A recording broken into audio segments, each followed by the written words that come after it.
خلیفہ ہارون رشید کے بارے میں آتا ہے کہ ان کے ہاں ایک سال میں مجلس ہوا کرتی تھی جہاں علماء کرام تو ہوتے تھے، اس کے علاوہ جو باقی مذاہب کے علماء تھے، جاننے والے تھے، وہ بھی وہاں پہ تشریف لاتے اور وہ آ کے اپنی علمی صلاحیتوں کو پیش کرتے اور اپنے اپنے علم پر اور اپنے اپنے مذہب پر وہ دلائل پیش کرتے۔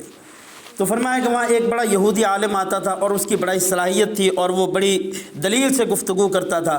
خلیفہ کہتے ہیں کہ میرے دل میں خواہش تھی کہ کاش یہ بندہ مسلمان ہو جائے تو اللہ تعالیٰ اس سے دین کا بڑا کام لے سکتے ہیں۔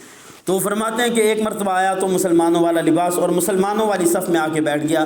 خلیفہ نے اس کو الگ سے بلایا، کہا کہ تم ادھر کیوں نہیں آ رہے؟ اس نے کہا جی میں مسلمان ہو گیا ہوں۔ تو خلیفہ نے پوچھا آپ کیوں مسلمان ہو گئے؟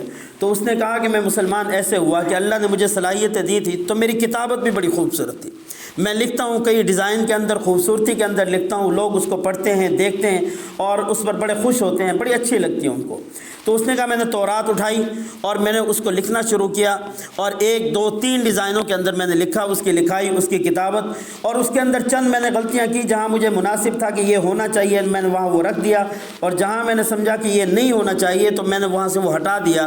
تو میں نے اس طرح کے 3 نسخے بنا کر مختلف لکھائیوں کے اندر رکھ دیے، اور پھر میں نے اس کتاب کے ماننے والے علماء کو بلایا، میں نے ان کو کتاب دکھائی، انہوں نے دیکھا تو بڑے خوش ہوئے اور اس کی منہ مانگی قیمت دی اور وہ کتابیں لے کے چلے گئے۔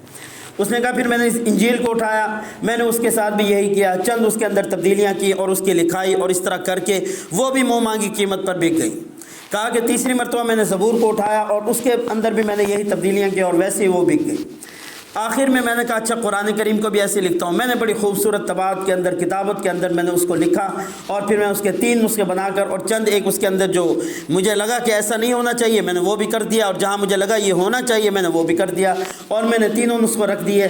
اور پھر میں نے اسلام کے ماننے والوں کو، کتاب کے ماننے والوں کو، مسلمان علماء کو بلایا اور میں نے کہا یہ میرا شاہکار ہے، آپ اس کو پڑھیں دیکھیں۔ تو جب انہوں نے دیکھا تو انہوں نے پڑھنا شروع کیا۔ میں نے کہا یہ عجیب لوگ ہیں۔ وہ لوگ آئے، انہوں نے دیکھا اور دیکھتے ہی قیمت لگا دی اور دے کے چلے گئے۔ یہ پڑھنا کیوں شروع ہو گئے؟ تو کہا کہ انہوں نے فوراً کہا پہلی غلطی یہ ہے، دوسری غلطی یہ ہے، تیسری یہ ہے، چوتھی یہ ہے۔ تو انہوں نے کئی غلطیاں کر دی، اور پھر آخر میں انہوں نے کہا اس کتاب کے اندر یہ غلطیاں ہیں فلاں فلاں مقام پہ، اس کتاب کے اندر یہ فلاں فلاں مقام پہ غلطیاں ہیں، اس کتاب کے اندر یہ غلطیاں، لہٰذا ہم یہ کتاب نہیں دے سکتے اور نہ ہی ہم اس کتاب کو شائع ہونے دیں گے، نہ آگے کسی کو بیچنے دیں گے۔ تو میں نے کہا اس کی کتابت دیکھو، اس کی خوبصورتی دیکھو، تو میں نے تو اس پر محنت کی ہے۔ انہوں نے کہا نہیں، ہرگز ایسا نہیں ہو سکتا، ایک نقطہ بھی اوپر نیچے نہیں ہوگا، ایک زبر زیر پیش کا بھی فرق نہیں ہوگا، تب تک ہم اس کتاب کو نہیں مانیں گے جو آپ نے لکھی ہے۔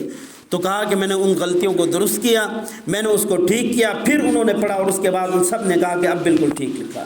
تو یہی بات میرے دل کو لگی کہ جس ایک کتاب کے اندر اس کی خوبصورتی کو دیکھ کر یہ متاثر نہیں ہوئے، بلکہ اس کے ایک ایک حرف کو پڑھا اور ہر ایک نے ایمانداری کے ساتھ پڑھا اور ہر ایک نے اس کے اندر، تو میں نے کہا کہ آج اگر میری لکھائی اور میری کتابت اور میرا فن اس کے اندر تبدیلی نہیں کر سکا تو قیامت تک اس کتاب کے اندر کوئی بھی تبدیلی نہیں کر سکتا۔ فرمایا کہ یہی بات میرے دل کو لگی اور میں کلمہ پڑھ کے مسلمان ہو گیا۔ تو میرے دوستو یہ قرآن کریم ہے۔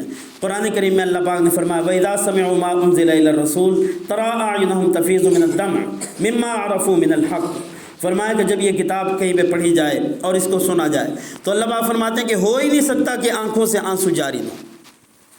فرمایا کہ یہ ہو ہی نہیں سکتا کہ پڑھنے والا اس کی آنکھوں سے آنسو روا نہ ہو، سننے والا اس کے دل پہ جا کے اثر نہ کرے۔